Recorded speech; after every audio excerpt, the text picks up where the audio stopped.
and the uber intelligent in their own mind experts on Facebook and Instagram, Twitter, all the social media platforms are coming after candidates in this election. You know it was going to happen. It happens every year. Social media lets big tough guys and big tough girls show how tough they are behind the keyboard. Now, no matter who you vote for, take Facebook with a grain of salt, people. I know people who read Facebook and go, that's 100% correct. That's why I'm not voting for that scumbag. Stop it.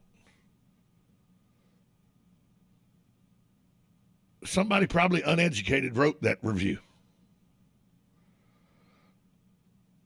I'm looking at this. There's one right now out on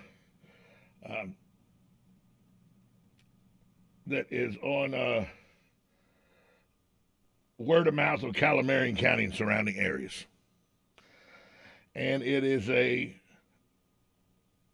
looks like a pamphlet or something that says Ocala must not vote for radical socialists who support communism and anarchy and defunding our law enforcement. And of course, it's a hit piece on Manal Fakori. You knew these were coming, okay? There's going to be hit pieces on Kent Gwynn and the Good Old Boy Network and his alleged ties to the Ku Klux Klan. They're coming too. Believe me, they're coming.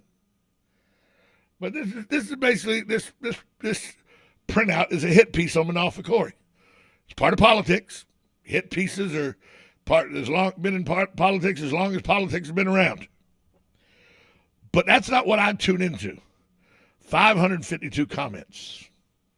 552. And very few of them are about the pamphlet or what's going on in there. But the first thing you see when you go to look at the comments is Facebook says to keep Facebook safe and welcoming, we've removed comments that don't follow our community standards. We've removed comments that provoke violence from this post. Yet there were people that were saying, you know, if you vote for her, we're going to have our guns in the street. I saw a comment that said that. I don't think Manal Fakori is going to make us have guns in the street, okay? I think you're over-exaggerating there, internet tough guy. And it just, and the way people think they understand words. And when you read their comments, you realize you only understand that word in the way that it's used by whatever news outlet you tend to like. You know, it reminds me of the movie Three Amigos. And I don't know how many of you ever saw Three Amigos, but Three Amigos was a movie that starred Martin Short, Steve Martin, and Chevy Chase. And they go down to Mexico as Hollywood gunfighters. They're movie stars. Well, they get hired to do their stick down in Mexico to try to get rid of El Guapo, who's the town crook that, you know, takes advantage, bad guy. And El Guapo's having a birthday. And one of El Guapo's henchmen goes, oh, El Guapo, we have everything prepared. He goes, do you have piñatas? He said, see, we have a plethora of piñatas. He said, you have a plethora of piñatas? He goes, yes, El Guapo, a plethora of piñatas. He goes, Jefe, do you know what a plethora means? Because I would hate that you would give me something without knowing what it means. He goes, sure, El Guapo, I know what plethora means. It's it means we have a plethora of piñatas for you. And he really doesn't know what the word means, but he's using it trying to sound like he knows what the word means. Well, that happens a lot on Facebook. Words like anarchy. Okay? One group goes, Manal Fakori promotes anarchy. I've not seen that. I know she supports the different agenda than I support. But I don't think Manal was like, yeah, what happened over there in Portland was pretty good. I've never heard her publicly say that. Now, I don't know if she thinks that or not, but I've never heard her publicly say that taking a downtown city area and keeping it under your control, you know, and the Democrats like to tell you, well, January 6th, the insurgents at the Capitol, that was anarchy. Anarchy was a long time before that. These Occupy Wall Street, anarchy. The people that took over the entire downtown area of Portland, anarchy. They don't want you to know that. They want you to tell you that's peaceful protest. Anarchy is what happened at the Capitol on January 6th. And by the way, I was just as disgusted with what happened at the Capitol on January 6th as most of you should be. Okay? The Constitution was at work. Whether you agree with the outcome or not, and I don't agree with the outcome, I would have rather the other guy win than the guy that won become president. But and whether you thought it was a cheated election, stolen election, okay, I get all that. But once it was ratified by all the states, the process then begins. Whether you think it was legally ratified or not is a whole different subject. But once it was ratified by all 50 states, then there's just a ceremonial count in the Senate chambers, and the president's sworn in. That's how it works. That's how it's described in the Constitution. Now, do I think everybody that was at the Capitol that day was trying to stop that process? Not at all. Remember, the Capitol was open to the public that day.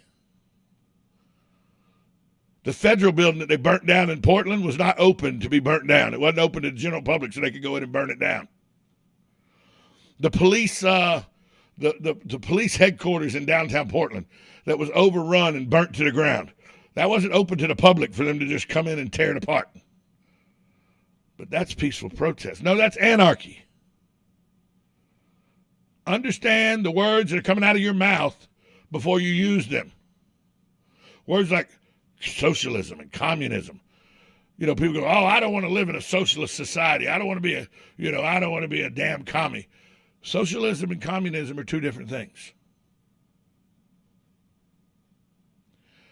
They go about the process kind of the same, but they're really different. Communism works on a dictator platform. Socialism does not. There are forms of socialism all around us. Canada has socialized medicine. England is pretty much a socialist society these days. Greece, bankrupt, so you see socialism doesn't work, but a socialist society, not a communist society. Not controlled by one government entity. I am always amazed at the people on Facebook that throw out words. You know, it's kind of like in Princess Bride. Remember that guy? That is inconceivable. I do not believe you're using that word in the way it was meant to be used. That happens a lot on Facebook. And it puts people, when I read it, and I know a lot of people don't do it the same way I do. When I read it, I just laugh because I'm like, well, there's somebody ignorant. Well, there's somebody ignorant. There's a moron. Oh, look, it's Shelby again, moron. You know, I look at those. But, you know, be careful what you put out there because it's out there forever. And know what you're saying before you say it. Understand the words that are coming off of your keyboard. Words like anarchy. You know, oh, anarchy was January 6th. Anarchy was January 6th to some point. It was also the entire 2020 with the violent protest that broke out under the guise of Antifa and Black Lives Matter. That was anarchy in the streets. Just because you believe that it was okay doesn't make it not anarchy. You can't pick and choose the words in the way you want them to mean. Words mean what they mean. And when you use them incorrectly or you try to come up with a lucid conversation or lucid text on Facebook or Twitter or Instagram or wherever you're at, and you use words improperly to try to make the other side look bad, you just look like the moron.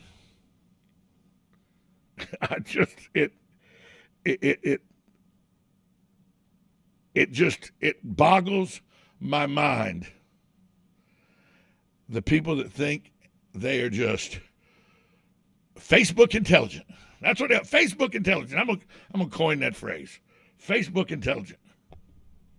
622-9622 is the number to call.